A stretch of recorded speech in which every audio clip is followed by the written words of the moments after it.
Alors ce petit pommier, bonjour à tous, ce petit pommier est l'illustration de ce qu'il ne faut pas faire en fait, ce que je ne supporte pas moi dans la manière de tailler. Alors c'est une taille qui est faite l'hiver, qui est faite systématique, c'est super bien fait, le gars il se casse la tête.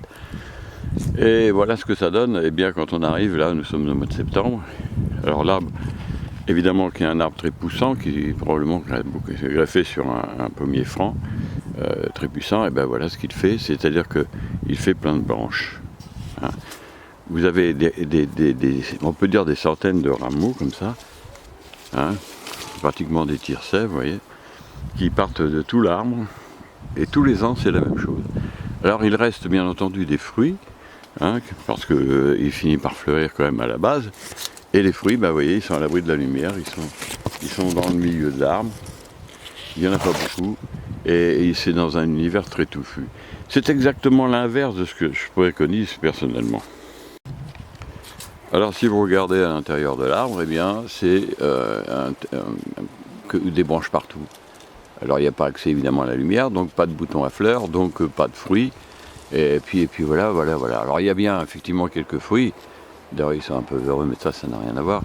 Mais ils ne voient pas la lumière, ils sont un peu borgnes, ils ont la tablure, parce qu'évidemment il y a une humidité stagnante, ce qui amène évidemment des problèmes sanitaires sur les fruits.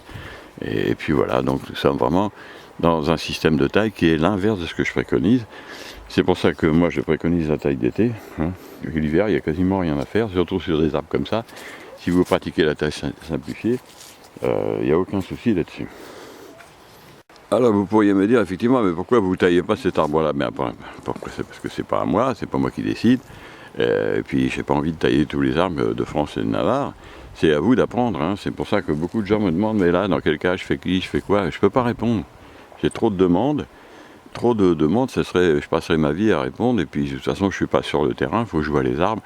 Donc c'est pas quelque chose de souhaitable. C'est à vous de faire l'expérience, d'avancer dans justement les techniques de taille, essayer de comprendre comment végète un arbre, et puis d'adapter votre système de taille à cet arbre, à sa personnalité de cet arbre.